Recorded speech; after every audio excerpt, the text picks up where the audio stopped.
Hello everyone, स्वागत है आप सभी का टॉपर्स फ्रेंड चैनल में। इस वीडियो में हम पढ़ेंगे कंप्यूटर का नेक्स्ट टॉपिक सॉफ्टवेयर। ठीक है, कितने टाइप्स का होता है और क्या क्या जो है इनका यूज होता है। साथ ही जो है हम एक और टॉपिक जो इसमें कवर करेंगे वो होगा ट्रांसलेटर। ट्रांसलेटर के बारे में जानेंगे कि ट्रांसलेटर कितने होते हैं और क्या क्या जो है उनका यूज होता है। ठीक है, इसके साथ ही अगर आप एचएससी के एग्जाम की तैयारी कर रही हैं, पटवारी है, पुलिस है या फिर ग्राम सचिव है, किसी भी एग्जाम की एचएससी की, तो इनके लिए अगर आप मॉक टेस्ट खरीदना चाहते हैं तो परीक्षा ऐप से खरीद सकते हैं। इन मॉक टेस्ट को खरीदने के लिए आप हमारा टॉपर्स 50 कोड यूज कर सकते हैं। ठीक है, कोड ये रहने वाला है। अगर आप इस कोड को यूज करेंगे तो आपको 50% का ऑफ मिल जाएगा मॉक टेस्ट पे। तो अगर आप लेना चाहें तो मॉक टेस्ट ले सकते हैं। ओके, चलिए अब शुरू करते हैं टॉपिक सॉफ्टवेयर। देखिए सॉफ्टवेयर हम पढ़ चुके हैं। सॉफ्टवेयर क्या होता है? कंप्यूटर के जो अंदर हमें जो दिखाई देता है वो हमारा सॉफ्टवेयर होता है, जिसे हम सिर्फ देख पाते हैं, छू नहीं पाते हैं। ओके, अब बात आती है कि सॉफ्टवेयर की जरूरत क्यों पड़ी, नीड क्या है इसकी। देखिए हमें पता है हमारा कंप्यूटर दो चीजों से बनता है, एक हार्डवेयर से बनता है और दूसरा सॉफ्टवेयर से बनता है। ठीक है, लेकिन अगर कंप्यूटर में सॉफ्टवेयर ना हो, सिर्फ हार्डवेयर हो, तो क्या हमारा कंप्यूटर चलेगा? नहीं चलेगा। ठीक है, इसीलिए हमें किसकी जरूरत होती है?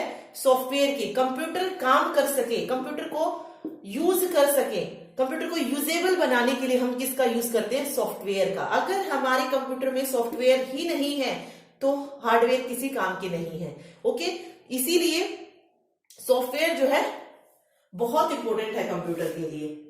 ओके, तो आप इसकी सिंपल सी डेफिनेशन ये दे सकते हैं कि कंप्यूटर में हार्डवेयर का प्रयोग करने के लिए कंप्यूटर में उसके कार्य को परिभाषित करना जरूरी होता है। और वो हम किससे करते हैं? वो हम सॉफ्टवेयर से करते हैं कि हार्डवेयर जो है कंप्यूटर में क्या क्या काम करेगा, ये कौन डिसाइड करता है? ये सॉफ्टवेयर डिसाइड करता है। ओके, इसीलिए सॉफ्टवेयर की जो है जरूरत होती है। सॉफ्टवेयर की डेफिनेशन क्या होती है? Set of instructions. Set of instructions, या कई बार आपको ये भी दे दिया जाता है सेट ऑफ इंस्ट्रक्शन को जैसे प्रोग्राम भी बोलते हैं। ठीक है, या ये पूछा जाए आपसे कि सेट ऑफ प्रोग्राम क्या कहा जाएगा, तो उसको सॉफ्टवेयर बोलेंगे। ठीक, तो ये तो डेफिनेशन इसकी याद रखिए। ओके, चलिए अब बात करते हैं सॉफ्टवेयर कितने टाइप का होता है। तो सॉफ्टवेयर दो टाइप का होता है। कौन कौन सा होता है? एक होता है सिस्टम सॉफ्टवेयर,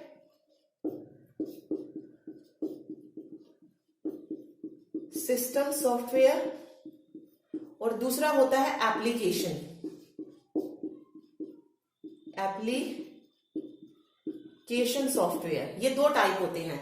ठीक है, अब देखिए दोनों में फर्क क्या है। सिस्टम सॉफ्टवेयर कौन से सॉफ्टवेयर होते हैं? सिस्टम सॉफ्टवेयर वो सॉफ्टवेयर होते हैं जो कि जो हमारा कंप्यूटर का हार्डवेयर उसको नियंत्रित करते हैं, यानी कि जो हमारे सिस्टम में ऑलरेडी होते हैं। ठीक है, जो सिस्टम में पहले से ही प्रेजेंट होते हैं सॉफ्टवेयर, उनको सिस्टम सॉफ्टवेयर बोला जाता है। ठीक है, और ये क्या करते हैं? सॉफ्टवेयर सिस्टम को यूजेबल बनाते हैं कि हम सिस्टम को यूज कर पाए। सिस्टम सॉफ्टवेयर का काम ये है कि सिस्टम को यूजेबल बनाया जा सके, कि सिस्टम को हम यूज कर पाए। वो होते हैं सिस्टम सॉफ्टवेयर। अब बात करते हैं एप्लीकेशन सॉफ्टवेयर की। तो एप्लीकेशन सॉफ्टवेयर कौन से होते हैं? जो यूजर डेली रूटीन के काम करने के लिए यूज करता है, या कह लीजिए अपनी जरूरत के अकॉर्डिंग जिन सॉफ्टवेयर को बनाता है उनको एप्लीकेशन सॉफ्टवेयर बोला जाता है। फॉर एग्जाम्पल सिस्टम सॉफ्टवेयर में अगर मैं बात करूं तो ऑपरेटिंग सिस्टम हमें पता है अगर हमारे कंप्यूटर में ऑपरेटिंग सिस्टम नहीं है तो कंप्यूटर कोई काम नहीं करेगा। विदाउट ऑपरेटिंग सिस्टम कंप्यूटर कोई काम नहीं करेगा। ओके, और एप्लीकेशन सॉफ्टवेयर में जो आता है जैसे पेंट हो गया या एमएस ऑफिस हो गया, एमएस ऑफिस में जो भी आता है एक्सेल, वर्ड, वो सारे क्या है? एप्लीकेशन सॉफ्टवेयर है जो यूजर ने अपनी नीड के अकॉर्डिंग डेवलप किए हैं, बनाए हैं। ओके, सिस्टम वो होंगे जो हमें सिस्टम में मिलेंगे पहले से ही, जो जरूरी होते हैं हमारे सिस्टम के लिए। और एप्लीकेशन अगर वो नहीं भी होगा तो भी काम चल जाएगा, बट सिस्टम सॉफ्टवेयर होना बहुत जरूरी है। ठीक है, तो बस इसमें यही एग्जांपल याद रखिए। पेंट हो गया, एमएस ऑफिस हो गया, विंडो मीडिया प्लेयर हो गया, ये एप्लीकेशन सॉफ्टवेयर होते हैं। सिस्टम में वही ऑपरेटिंग सिस्टम है, ड्राइव है, वो सिस्टम सॉफ्टवेयर होते हैं। ठीक, चलिए अब हम बात करते हैं लैंग्वेज ट्रांसलेटर की। लैंग्वेज ट्रांसलेटर टॉपिक छोटा सा है बट यहां से क्वेश्चन पूछा गया था। लैंग्वेज ट्रांसलेटर, जिसको बोला जाता है भाषा अनुवादक। भाषा अनुवादक जो लैंग्वेज को ट्रांसलेट करता है, यानी कि भाषा का अनुवाद जो करते हैं। तो 3 तरीके के भाषा अनुवादक होते हैं, यानी कि 3 तरीके के लैंग्वेज ट्रांसलेटर होते हैं। कौन कौन सा होता है? फर्स्ट होता है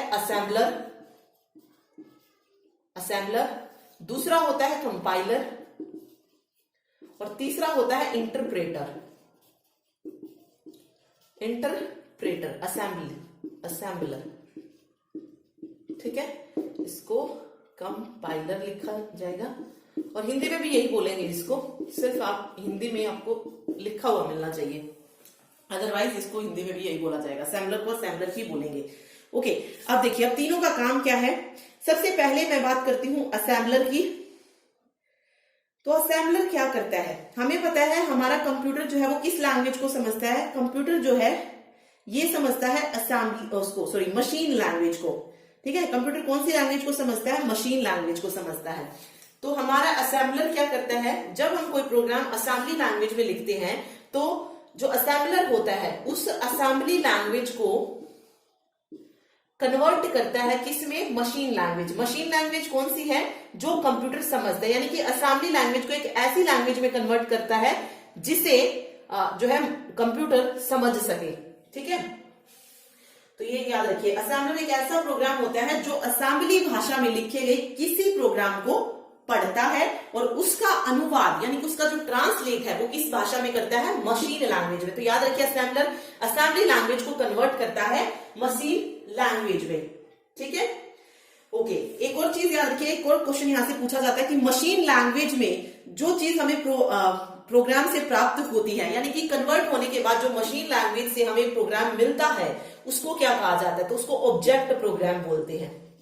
ठीक है, कौन सा प्रोग्राम? ऑब्जेक्ट प्रोग्राम, यानी कि कन्वर्ट होने के बाद जो हमने प्रोग्राम असेंबली लैंग्वेज से कन्वर्ट किया मशीन लैंग्वेज में, तो कन्वर्ट होने के बाद वो प्रोग्राम क्या बोला जाएगा? उसको ऑब्जेक्ट प्रोग्राम बोला जाता है। क्वेश्चन आ भी चुका है पहले एग्जाम में, तो बहुत इंपॉर्टेंट है, उसको ऑब्जेक्ट प्रोग्राम बोला जाएगा। ओके, फिर आता है कंपाइलर। कंपाइलर और इंटरप्रेटर दोनों का ही काम क्या है?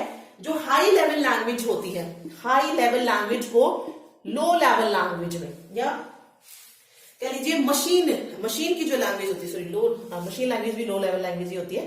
ठीक है, तो वो किसी भी तरीके से दे सकता है, हाई लेवल को लो लेवल में, या हाई लेवल लैंग्वेज को मशीन लेवल लैंग्वेज में कन्वर्ट कौन करता है? कंपाइलर और इंटरप्रेटर। लेकिन फर्क क्या है दोनों में? अब ये देखिए, कंपाइलर क्या करता है? प्रोग्राम टू प्रोग्राम को कन्वर्ट करता है, यानी कि मान लीजिए एक पूरा प्रोग्राम है और ये हाई लेवल लैंग्वेज में है पूरा प्रोग्राम, और मुझे इसे कन्वर्ट करना है मशीन लेवल में, तो कंपाइलर क्या करेगा? पूरे प्रोग्राम को एक ही बार में कन्वर्ट कर देगा मशीन लेवल लैंग्वेज में। ओके, तो इसीलिए कहा जाता है प्रोग्राम टू प्रोग्राम कन्वर्टर अगर कोई है तो वो कंपाइलर है। फिर बात आती है इंटरप्रेटर की। इंटरप्रेटर का काम भी यही होता है, हाई लेवल लैंग्वेज को मशीन लेवल लैंग्वेज में। बट फर्क क्या है? इंटरप्रेटर जो कन्वर्ट करता है वो कन्वर्ट करता है instruction to instruction. Instruction to instruction क्या मतलब? देखिए, मान लीजिए प्रोग्राम है, इसमें 5 इंस्ट्रक्शन है, तो इंटरप्रेटर क्या करेगा? एकदम से 5 को कन्वर्ट नहीं करेगा, पहले एक इंस्ट्रक्शन को कन्वर्ट करेगा मशीन लेवल लैंग्वेज में, फिर दूसरी को करेगा, फिर तीसरी को, फिर चौथी को, फिर 5वीं को। तो इंटरप्रेटर क्या करता है? इंस्ट्रक्शन टू इंस्ट्रक्शन कन्वर्ट करता है, और कंपाइलर प्रोग्राम टू प्रोग्राम होता है, यानी कि पूरा प्रोग्राम एक ही बार में कन्वर्ट कर देता है। तो अब यहां से ये भी पूछ सकते हैं कि प्रोग्राम टू प्रोग्राम कन्वर्टर कौन सा है और इंस्ट्रक्शन टू इंस्ट्रक्शन कन्वर्टर कौन सा है, ट्रांसलेटर कौन सा है। ओके, तो ये चीज इसमें याद रखिए। और जो पेपर में आया था वो कंपाइलर था,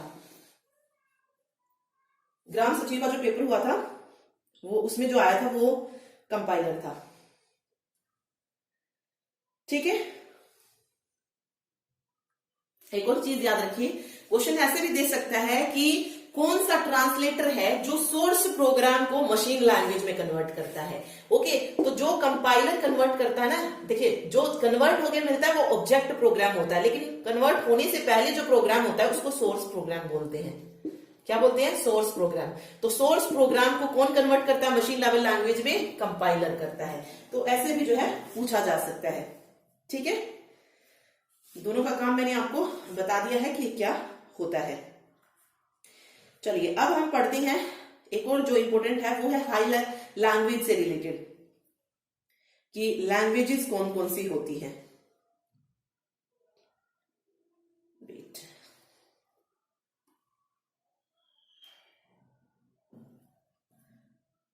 चलिए अगला जो टॉपिक है वो है प्रोग्रामिंग लैंग्वेज।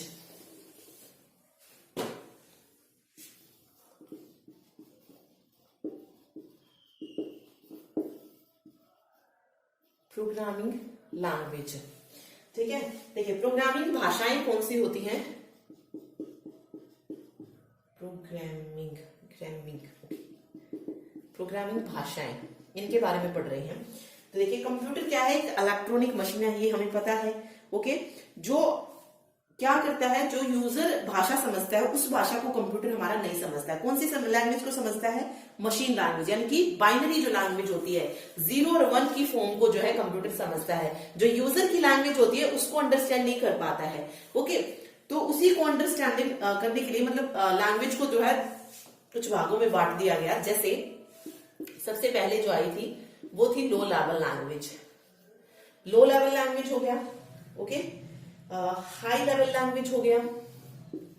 तो इस तरीके से लैंग्वेजेस को डिवाइड कर दिया गया, ठीक है।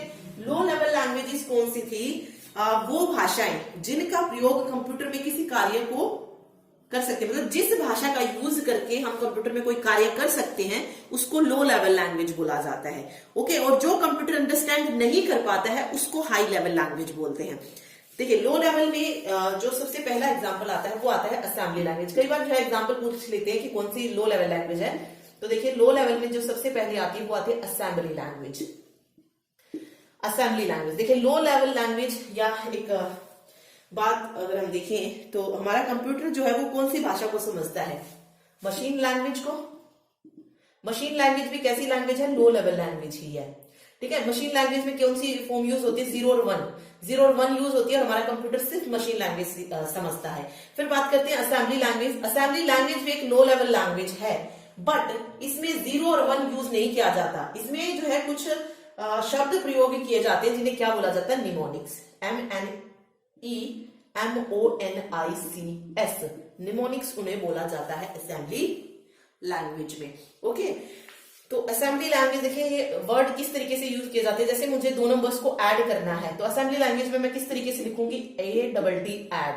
सब्ट्रैक्ट करना है SUB सब्ट्रैक्ट, ठीक है। मल्टीप्लाई करना है MUL मल्टीप्लाई के लिए यूज करते हैं। DIV डिवीजन के लिए यूज किया जाता है असेंबली लैंग्वेज में। तो जब हम इस तरीके की लैंग्वेज का यूज करते हैं, ऑब्वियसली 0 1 की फॉर्म तो नहीं है, ठीक है। मशीन लैंग्वेज वो होती है जो सिर्फ 0 1 को समझती है। जैसे मैंने लिखा 6, अगर मैं 1 भी लिख रही हूं तो उसको कंप्यूटर जो है उसकी फॉर्म में समझेगा, 0 0 0 कुछ इस तरीके से जो है वो समझेगा। सॉरी 0 0 1 होता है 1 का कोड, तो इस लैंग्वेज में जो है वो समझेगा, तो वो मशीन लैंग्वेज होती है।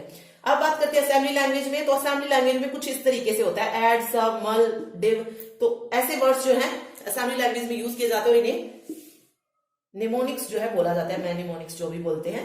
ओके, तो ये याद रखिए। फिर आती है हाई लेवल लैंग्वेजेस। तो लो लेवल में दो याद रखिए, असेंबली लैंग्वेज और मशीन लैंग्वेज। फिर बात करते हैं हम हाई लेवल की, उच्च स्तरीय जो भाषाएं होती हैं, उच्च स्तरीय भाषाएं, हाई लेवल लैंग्वेज। देखिए हाई लेवल लैंग्वेज कौन सी होती है, जिनका यूज कौन करता है, यूजर किसी प्रोग्राम को बनाने के लिए, उसमें काम करने के लिए हाई लेवल लैंग्वेज का यूज करता है। ओके, हाई लेवल लैंग्वेजेस में क्या होता है, जो इंग्लिश के वर्ड्स होते हैं या कह लीजिए आप क्या बोलते हैं, मैथ्स के जो फंक्शंस होते हैं वो यूज किए जाते हैं हाई लेवल लैंग्वेजेस में, ठीक है। हाई लेवल लैंग्वेज में अंग्रेजी के जो शब्द होते हैं और गणित के जो शब्द होते हैं वो यूज किए जाते हैं, ठीक है। और जो प्रोग्राम हम हाई लेवल लैंग्वेज में लिखेंगे उसे कंप्यूटर कभी नहीं समझ सकता है, ये आप बात याद रखिए, ठीक है। उसको समझने के लिए हम किसका यूज करते हैं, ट्रांसलेटर का, जो हाई लेवल लैंग्वेज को किस में कन्वर्ट कर देता है, मशीन लेवल लैंग्वेज में कन्वर्ट करता है। तो इसी के लिए लैंग्वेज ट्रांसलेटर यूज किए जाते हैं। ओके, तो मेन जो उच्च स्तरीय भाषाएं हैं वो देखते हैं। कई बार क्या होता है, इन लैंग्वेजेस का फुल फॉर्म पूछ लिया, जैसे फोर्ट्रेन। फोर्ट्रेन क्या है? एक हाई लेवल लैंग्वेज है। फोर्ट्रेन का फुल फॉर्म पूछा जा सकता है, तो देखिए क्या होता है, FORR से बनता है फॉर्मूला और TRAN से बनता है फॉर्मूला ट्रांसलेशन।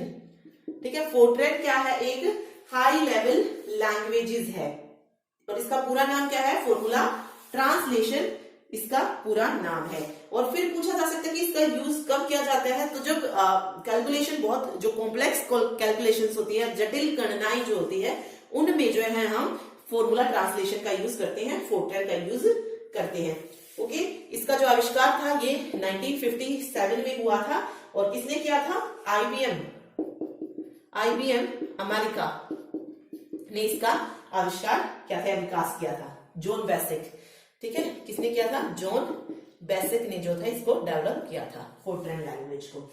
ठीक है, ये एक हाई लेवल लैंग्वेज होती है, तो इसकी फुल फॉर्म और ये कब डेवलप हुई थी ये याद रखिए। फिर बात आती है सेकंड लैंग्वेज जो हाई लेवल लैंग्वेज है, वो है एल्गोल।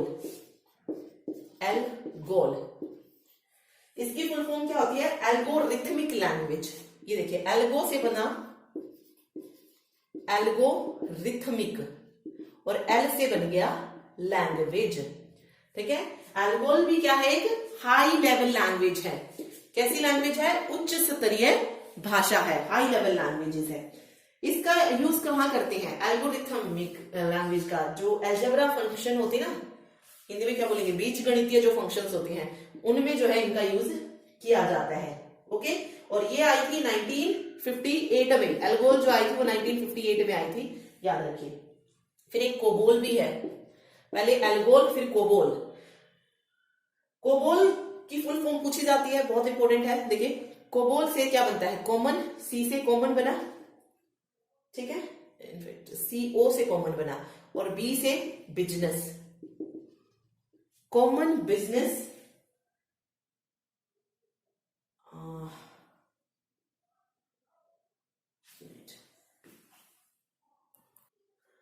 कॉमन बिजनेस, ओ से ओरिएंटेड लैंग्वेज। ठीक है, ओ से क्या बन जाएगा? Oriented language. तो ये भी क्या थी? एक क्या कहते हैं इसे, हाई लेवल लैंग्वेज थी। और इसका यूज कहां पे किया गया? जो कमर्शियल एप्लीकेशन प्रोग्राम होते थे उनका लिखने के लिए। ठीक है, मतलब व्यापारिक से रिलेटेड कुछ जो होता था उनको लिखने के लिए इसका यूज किया गया था।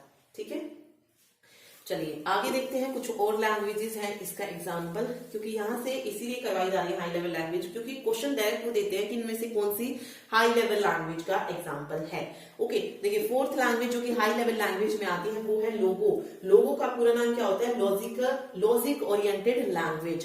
यहाँ पे LO से लॉजिक, L से लॉजिक ओरिएंटेड और लैंग्वेज, LOG से लॉजिक बना और ओरिएंटेड लैंग्वेज, ये इसकी फुल फॉर्म हो जाएगी।